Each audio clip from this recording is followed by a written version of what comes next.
A Data East Star Wars MPU on the bench, testing with Simpson's ROM. The client sent it. It just wouldn't boot, and he really wasn't sure where he was after installing a replacement ROM. I'll say, I don't know if this is the newest or not, and NVRAM. And so we've got it booting now, and the problem was one of the sockets. So not too big of a deal, but still nice to be able to track it down. And the lamp matrix working properly, and no solenoids are turned on, none of these LEDs. So let's put it into test. And here we go. I do have a soundboard connected to it. And I did not press the buttons correctly. Let me reboot.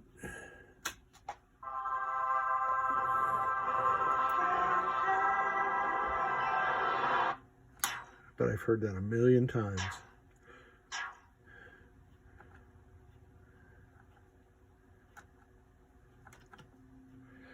Okay, there's the left speaker. Let me do some push button gymnastics here. And you probably couldn't hear that, but I could.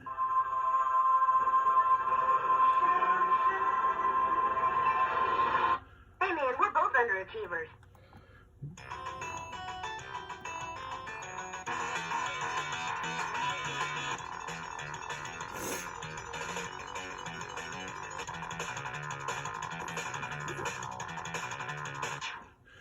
Okay, I didn't really expect to find anything incorrect there, because what I would have found was one of the 6821s wasn't driving the sound outputs correctly, but they are just fine. And here is switch test. Again, I've got my Victor, aka Dumbass, on pin side. Test device is connected.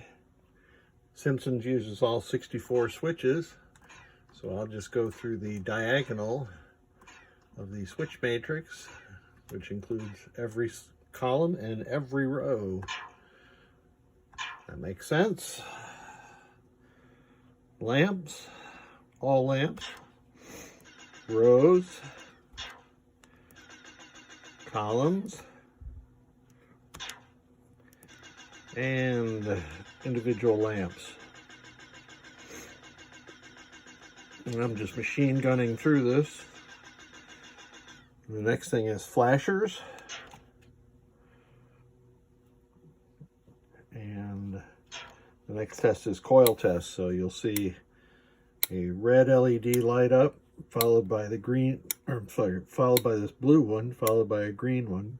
And that is the game activating the AC select relay, which is represented by the blue LED. And the Simpsons does not have a 5B, so you may have noticed that it skipped that. These are the special solenoids. This is a particularly problematic part of both Williams and Data East games. And there we go. I showed them being driven from the switch inputs. We could repeat all that. Well, why would we want to do that? So we're back in business. I will load it up with the Star Wars ROM to make sure that's working correctly. But I thank you so much for sending it, and have a great weekend.